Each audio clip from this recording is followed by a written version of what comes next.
Hi, everybody. Welcome to the show. I could not be happier. We had to cancel the first one, but it was worth it because, like, the things that we have to wait for are usually the best. So today I am thrilled to bring Carole Ann Clarke, who is the Chief Experience Officer, which I love that title, of IAmHere, the IAmHere tribe. I'm going to let Carole Ann tell you all about it, but before we get started, I'm going to speak to her in our native language. Naman nahar agazan vik agazan spear. No. Gahanawa ar fá toto obte kaint gaelge Gahanawa. I'm not going to tell anybody what I said that doesn't speak the language, but all of my Irish family, I know. Okay? Yeah. I, And it was all good what she was saying too. it was, All very positive. I didn't Yeah. miss anybody out. No, you didn't. You didn't. You didn't at all. Yeah. I'm going to tell everybody that this is how we met. I was on the Global Wellness Institute weekly call. I'm pretty sure it was about mental wellness. I don't even know. We don't know what day it is anymore. I do know it's Wednesday. That's about it. And Carole Ann jumped on the call at the end of the Zoom, and I was like, oh, I'm instant messaging her right away. I would love to talk to you. You're from Dublin. You are in mental health. Oh. So I'm so happy for so many different reasons. But of course, anytime there's an attachment to Ireland and mental health combined, I feel like I could play the lotto today and maybe win. So thank you. And I see you're wearing a green Irish shirt I today too. am. Thank you very much for Yes. noticing. Lovely. It Yes. actually doesn't fit. So Carole Ann and I were on the call for a little while before we got started, and I didn't get to tell her this, that this shirt actually doesn't fit me anymore. What were we calling it? The COVID curves. COVID curve. I definitely have the COVID curves. I can't zip this up anymore, but it does look fantastic in the Zoom. No, it does look very good. And I sit on an exercise ball. You can see me bouncing now because to keep moving, because I could sit in this chair for hours working. So yeah, we all have to keep moving now. We do. Move a muscle, change a thought. So That's I it. love I that. like it. Well, Carole Ann, although I would just like to talk to you about Dublin, Mm-hmm.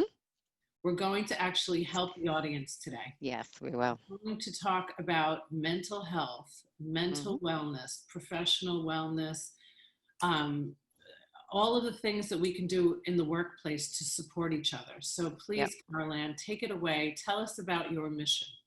Yeah. So I'm personally a mental health and wellbeing coach, resilience coach, corporate wellbeing coach. And I do have one-to-one clients, but my main mission in life right now is working with IAmHere, which is a mental health and wellbeing program for the workplace. And in terms of my story, I have a 20-year corporate background. I've experienced corporate culture. I'm very much what you call a just capitalist in that I appreciate capitalism, but in a way that heroes the worker, and businesses work based on what's important to them. And that's mainly because I've seen a lot of toxicity, I can never say that word, in the workplace, and this just drive for productivity, functional competence, very little focus on soft skills, compassion, communication skills, and ultimately expressing who you are as a person, authenticity, and expressing how you feel. And I suppose that all taps into IAmHere. And IAmHere is a mental health and wellbeing program that, in essence, what we're trying to do is positively disrupt beliefs and behaviors in the workforce by instilling the belief that it's okay not to feel okay, and it's absolutely okay to ask for help. And really, that's by recognizing that everybody struggles at some stage in their life. Like, people will say to me, well, what are the statistics about people, with mental health issues in the workplace? And I go, well, it's not even the workplace, the society, and it's 100%. And they're going like, what do you mean 100%? And we go, well, have you ever struggled in your life? I mean, that's the first question I ask everybody. And they go, Yes. So what we're trying to do is really say to companies, look, you've got to recognize that everybody coming to work will face struggles at some stage. And it's about creating a caring, supportive, and safe environment for people to express how they're feeling, and then be signposted to the help and support that they may need. So what essentially it is it's a culture changing program, and that's the only way it's going to work, and how we're going to address mental health and well-being in the workplace. Um, and we empower individuals with courage, confidence, and skills to have compassionate conversations with people who are not feeling okay, and signposting them to the help that they may need. It's a 360 program, and we tend to create 3-year partnerships with organizations where mental health and well-being is integrated as part of their business strategy and their, kind of their people designed strategy. And we work in partnership with them on that. So yeah, that's essentially what we're doing. So our mission is really to get people to express themselves and get the help that they need. Well, I'm thrilled to hear this. I want to share something personal that happened to me in my business career just recently. So, at the beginning of the Doctor Whisperer that I consult for physicians, I used to go into practices, small and large, and sort of restructure them Mm, and help the leaders, navigate through the business. And I would go in, and I've always had the same 5 questions that I ask the employees, because I've always had, my goal is to talk to the employees, because I wanted to get a sense of what was really happening, because I was being told one thing and I wanted to see if that jived with the people who were working on the team. And of course, I would ask these 5 questions. They're not very complicated questions, like how long have you been here? What do you love about your job? How mm, do you hate about your job? How do you like to be rewarded? So mm, it was that question alone. I would just say, how would you like to be rewarded? mm.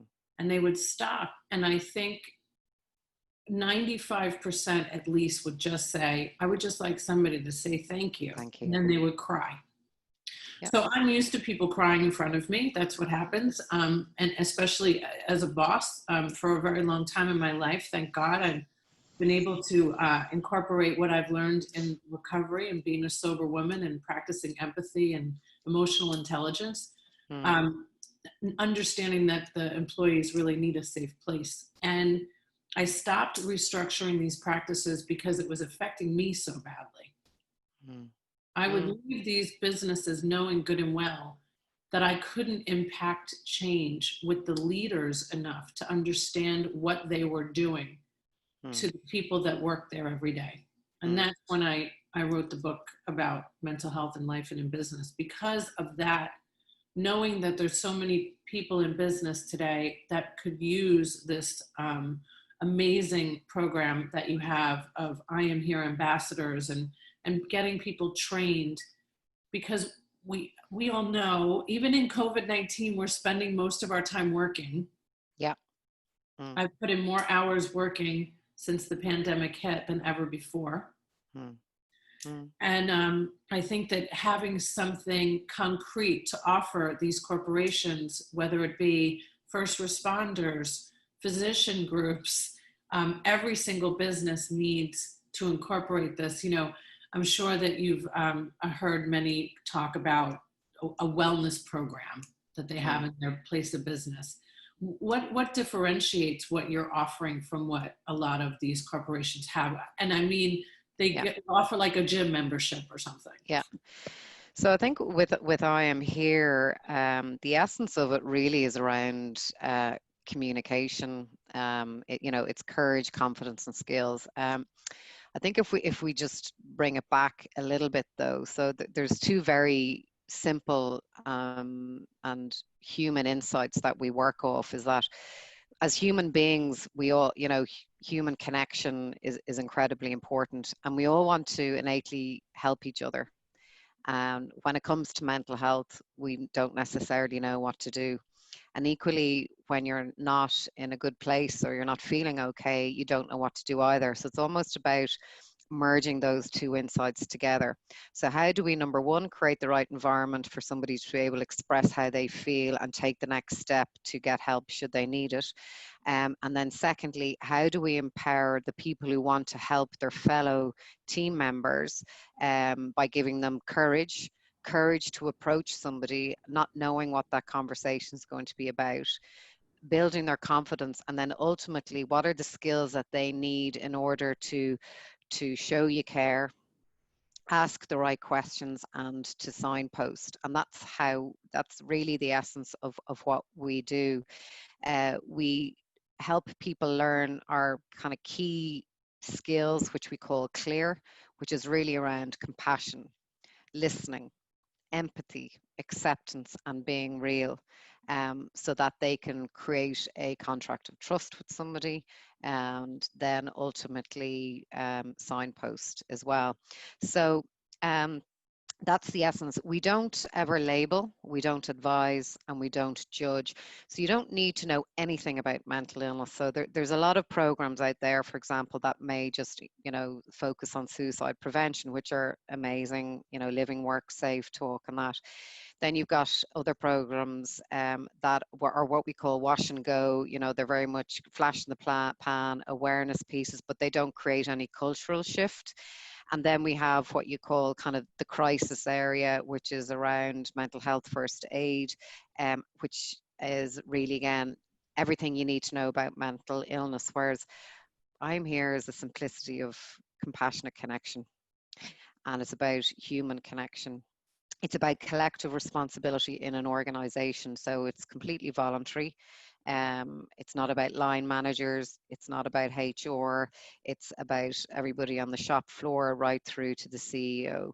So that's one of the differences. And because it's culture changing as well, that would be a big difference. So we work with clients on an ongoing basis. So every client gets a project manager that we provide them with all the communications they need, all the assets they need, video content, because we know people are nervous in this space. So we'll sit down with the client and try and understand their business. So it's bespoke to them. So it's not a, one size fits all. And we'll create the right activation plan in order to attract the right people into the program. And we have our adoption and then that ongoing engagement. So it is quite different to what is currently out there in the market. But I think ultimately why it's working is the simplicity and the universal appeal that it has, because our first client, which was Woolworths in Australia, 200,000 people. We like to think we did the hard work first, because if you think about it, 200,000 people, 3,500 sites, 5 generations of people, multi-social economic groups, different education ages. So we really had to create something that was simple, scalable, and universal. And that's what we did. I'm so this happens to me a lot when I'm interviewing somebody. I'm so interested in what you're sharing. I forget I'm doing a show. That's okay. I would just want to make this plea for everybody to really look into what they're offering at IAmHere. I will share personally, I mentioned this to you before, how vital this actually is. When I was 21 years old and got sober, I fell into a deep, dark depression. And my dad worked at New York Hospital, and he had been there for over 40 years. And I had been to a number of therapists and, rehabs and everything. I didn't really like any therapist I ever met. And my dad was, had been seeing this EAP representative for a while I was, as they call it in my family, away, which was really, I was away mentally and physically for quite a while too. And this Ben Figueres was my, the therapist that actually got me back on track. And if it wasn't for my father's job at New York Hospital, having somebody that could be a resource to the family, I don't know if I'd be sitting here today.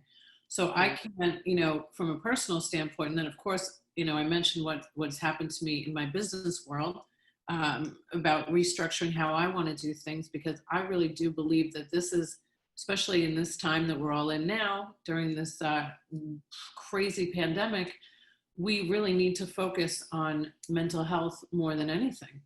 Yeah. And the WHO and the UN are already calling it the crisis within the crisis. In some countries, like Australia, for example, they've already estimated that suicides are going to be up 20 to 30% in the next year.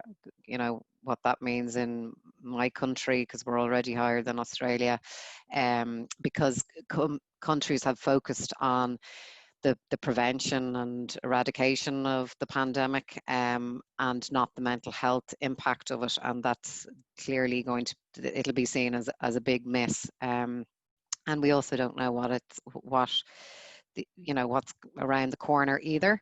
And there's a whole new wave of people who can't cope, and they're calling them the new risk people. And it's not any age group, it can be anybody, and they are people who don't have the tools or the resilience to be able to cope with what's happening to them, either from a social point of view or financial point of view either. So we need to get ahead of it, and that's why actually in IAmHere, we've actually been gifting it to companies at 100% discount since March. We are trying to get it into companies now, that they'll trial it and see the value of it. I mean, our number one goal is to increase utilization of support services. So we know that in companies that actually do provide EAP or employee assist programs, the usage is only between 1% and 4%, which is incredibly low. So we are all about companies, getting value from, EAPs that they're already investing in, and getting people more aware of them. The one thing we also do is we highlight what's existing in the community. So going back to an earlier point that I made, is that it's not just about seeing a counsellor or a therapist. It could be somebody we actually work across all the pillars, from emotional to physical to social to spiritual, and we also cover finance, career and development. So there could be somebody who is got financial issues. Now, they don't just need somebody to help them on how to budget. Right. They might need somebody to help them on like the stress related with being on the breadline.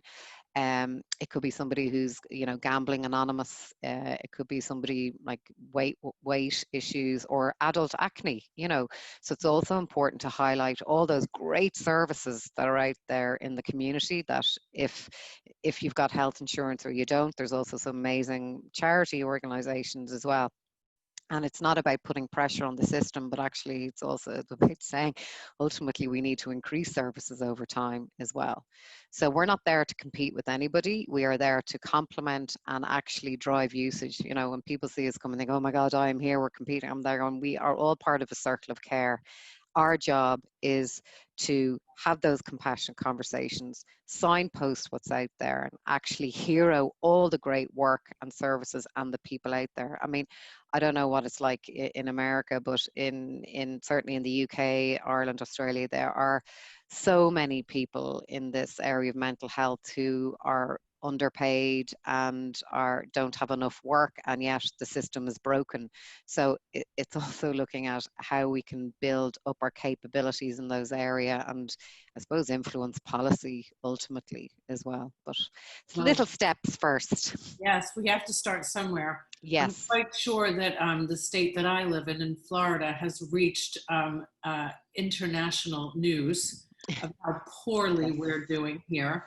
Not proud, of course, but I feel we need the most help. And being in business for over 20 years, and not just here in Tampa Bay, but also in Florida, the unlimited amount of toxicity that goes on within organizations, and nobody having a safe place to land, is really and truly where we could make an impact, and where we can stop this from going and trickling into the next generation and the next generation. You had mentioned before we got on today that in 2012 the word suicide was banned from schools. And yes, it was in That's Ireland. only 2012, Yep. 8 years ago. Yeah. And look, and this is where leadership comes in, and this is where I talk about the opportunities out there. Look, there's all the data you want to know about stress, anxiety in the workplace, where we're all at. And I'm just going, look, we just need to get on with it now. Let's just stop talking about it and let's get on with it. And We don't this actually is where, need more data.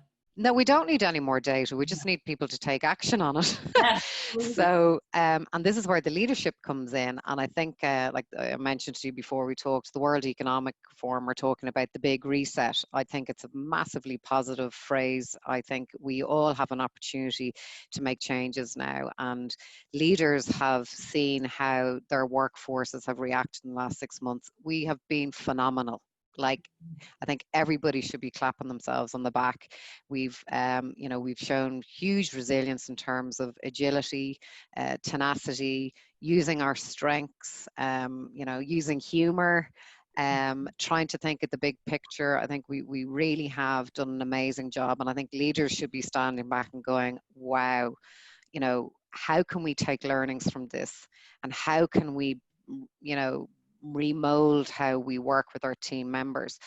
And ultimately, they also have to look after themselves. Again, all the data shows the impact of leaders who aren't in a good place. You don't leave a job, you leave your boss. So, they have to start with themselves, and they also have to start designing their business, from, with human capital, and because again, all the data is there in terms of increased productivity, reduced absenteeism. There's loads of studies. Deloitte has just come out with another one. So, I really think it's time that leaders take action now. And look, ultimately, the next generation aren't going to put up with it anyway. right. No, but seriously, the way people talk about, oh, millennials, and when I'm doing talks, and I know there's a group of millennials, I just go, can I just say to you, hands off to you, I love your generation, Me too. because you don't put up with the rubbish that we put up with. Absolutely. You refuse to go into jobs and get burnt out. You refuse to take contracts that you're not happy with. You want to travel the world and take breaks. Right. Great. I think Right. that's fantastic. You've got a much better sense of what reality should be like, and work-life balance. So, and we need to respond to that. What we have failed as a society is actually teach them the resilience that they need, because when they entered our world, like, wow, was there a clash, because they were kind of being bombarded with our generation who, like, don't mind working 80 hours and not seeing our families, and We've so ruined them. yeah, Yeah. so They're so thanking us for climate change issues and, having to now clean up the globe. So yeah, we've left them with a real shit show, but we don't have to keep it that way. We no, can we don't. We make don't, and it's never too late. It's never too late, and I think we are we've been gifted an opportunity to make change, positive change, and it needs to be seen as part of um, recruitment, retention strategies, whatever people want to gloss it up, but action action is needs to needed. happen. I Yeah. can't stress enough that about leadership. And really, all of it comes down to leadership for me. I was interviewed yesterday on a podcast, a salon sustainability podcast, because they wanted to talk about mental health. Because, as you must know, are a woman who gets her hair done when there's not a pandemic going on. That a lot of people go into a hair salon and treat them like a therapist. They do. I, Yeah. I can promise you, everybody in the world, that is Mhm. the stupidest thing that you can do, because their job is actually to do your hair. Mm, So if you're unloading to somebody that doesn't mm. have the skills to give Yeah. you what you need, and that all starts with leadership, right? Mm. I was so happy to have this conversation, because I was able to say, listen, the leader sets the standard. Mm. You don't accept that people come in and dump their stuff to a stylist, because the stylist then has to come and take it home. That's Yeah. another Because business they that don't have the, yeah, they're they being take on responsibility. Yeah. yeah, nail Yeah. salons. I mean, every business is being impacted by people, instead of going and get the help required, Yeah. because of they're scared, of being vulnerable, or somebody might know that you're not, mentally well. Guess what, people? Nobody is. No, and look, and that's where I'm here is brilliant, because what it does, it empowers people throughout the whole organization.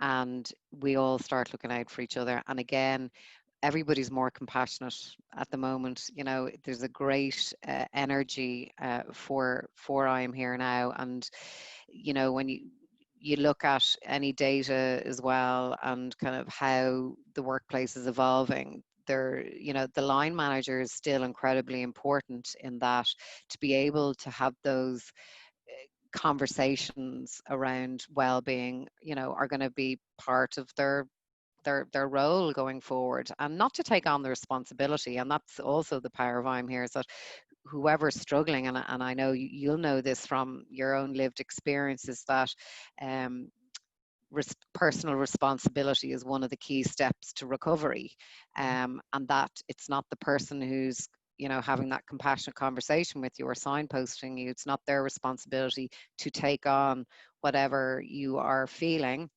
It's about equipping you with the right steps to get you the help that you need.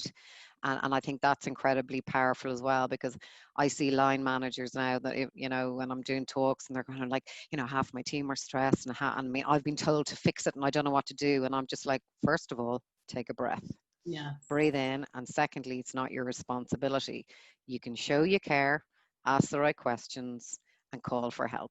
They're the only three things you need to think about, you know: compassion, listening, empathy, acceptance, and being real. So I think that empowerment piece is really important. And I'll just finish this point on my own personal story. Sitting in work, working for a global multinational, one of my colleagues came up to me and said, Carole Ann, I'm really worried about you. And, you know, you used to be X and now you're Y. And they showed they cared to an extent, but they didn't have the skills, and they didn't know anything about signposting. So the conversation ended. Now, luckily, they're a friend of mine, and I say to them now, going, Jesus, could you imagine now if you knew what you were doing? I could have got help 6 months earlier, you know. But I just go, oh my God, if he'd been shown how to show you care and instill that in trust with me, and then ask me all the right questions so I could express how I feel, and then go, and Carole Ann, based on this, look at all these great supports that the company are providing for you and externally.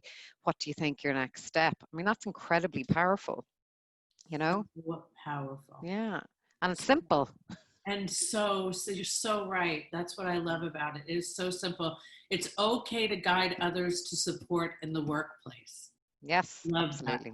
Yeah. I love that I Am Here has ambassadors that you can get trained. We're going to have all the information of how to contact you and get trained. It's a global company, so Yeah. unless this works here in the United States, I'm going to highly recommend that a lot of the physician groups that I know get involved, because really and truly, we cannot, the thing of the reality, the real talk, which a lot of my friends say, oh God, it's real talk with Sharon. When I think, because I know a lot of the people managing businesses today, that those are the people that the employees are going to for support, that are already completely emotionally unavailable. We really don't even understand the amount of damage that we're doing. So there's hope. I don't want to be Debbie Downer, Nachman Fick.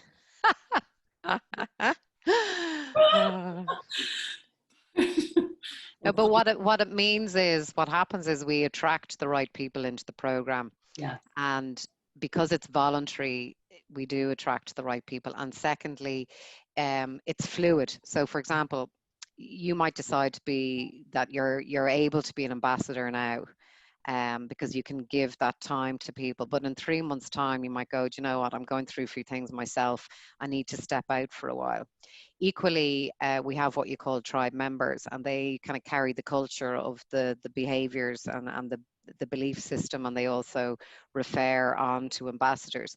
So you might decide, well, look, I'm not ready to be an ambassador at the moment, but I'm quite happy to be a tribe member and advocate the program and refer people to the ambassadors. But then in 6 months' time, you go, do you know what, I'm ready to be an ambassador now. And you become, so it's a fluid program where people can kind of come in and come out based on what's happening on the dynamic of their life at the time. And it also means that some people will never be an ambassador, and that's okay too, because currently some people are being forced to have those conversations, and they're not equipped, and they never will be, and that's fine because it's a personal choice. And so we've taken all that away. And sometimes when I'm in meetings with HR directors or CEOs, like their shoulders literally drop because they go, "You mean I don't have to take her?" And I'm like, "No, you have to drive the program and Right. make sure that you provide the permissibility across the organization and show leadership in terms of leading it. But if you don't want to be an ambassador, you don't have to be an ambassador." It's so great. It's so needed. I think that it'll be Yeah. a breath of fresh air. Now, you mentioned before that you were offering it to some corporations for free. Is this still happening or? So what we've been doing is, because of COVID, because we knew that there would be a mental health wave Mhm. coming, so we wanted to try and get ahead of it. So we had been offering it to companies at 100% discount, until the end of September. And what we're doing now is we're saying to people, look, we'll give it to you on a trial basis, Mhm. and we'll work with you on commercials in parallel to that, because what we want to do is for people to see the value. And generally what we see, Sharon, is that, you know, people are happy to people who want the trial want to create the partnership too. You know, they know that it'll add value. We tend to share certainly the online element of it with the people we're talking to as well, so they can experience the magic and the impact themselves as well. Because I think once you become an ambassador yourself or a tribe member even, you know, you kind of go, oh wow, I love this, and you know, I can see why this now makes sense. So we've just launched, for example, with a company called GFG Alliance. They're in the States, in the US, Australia, the UK, and multiple markets in Europe. And it's been phenomenal. It's steel, mining, recycling, guys in mines, and people are putting up their certificates on notice boards so the drivers can see them. You know, we're getting so many emails from people saying, wow, this is unbelievably amazing and simple. Like it's just been incredible. And that's an industry that's very male dominated, where people don't like to talk, and we're having, you know, huge traffic into the courseware and engagement. So we're delighted, Oh, absolutely wonderful. delighted. I'm so excited to tell everybody about this. I'm so excited to have this conversation today because it is certainly a passion for me. I'm going to bother you offline It's more okay, about this because no I think problem. it's certainly, we should be investing more in people's mental health versus maybe, I don't know, forget about giving them extra PTO or a gym membership or, you know, good food and nutrition. It's all so important, but if we're not mentally well, we could never be physically well anyway. So, right. Yeah, it's look, I think one of the first things I always say to companies is you need to find out what your workforce needs and want and build it out from there. That's the most important thing. The other thing is that you've got to look beyond mental health as well, and almost well-being in terms of programs, and think, well, how can we weave it through the organization? So what's the baseline in terms of health and safety policies, having the right chairs, like it's so much bigger than just a mental health and well-being program. And that's why I'm always saying, look, you need to have a human-led business strategy, because if you start with the people, then you'll get all the right layers in place, and then the right programs then to support that baseline. I couldn't agree more. Well, Carole Ann, thank you so much for Thank joining. you. I'm so looking forward to everybody listening to your lovely voice on the podcast and watching us have this great conversation together about what I believe in my heart is most important for everybody today. We all need to be a little kinder to each other and Yes, show you care. support each other, especially in the workplace, Yeah. beyond. So Yes, thank well, tomorrow is an International Day of Friendship. So if there's one thing you could do tomorrow is show you care. Show you care and show you care every day. Show you care every day. Exactly. Thank you, Carole Ann, for joining me. Gurv Mahagat, agus Ganairi and Boherlath. Basher, you're lovely and you're great. You're Dorothy Gobshite. So don't forget, if you mention that you have seen the show or listened to the podcast, Thai Technology, 3 months for free.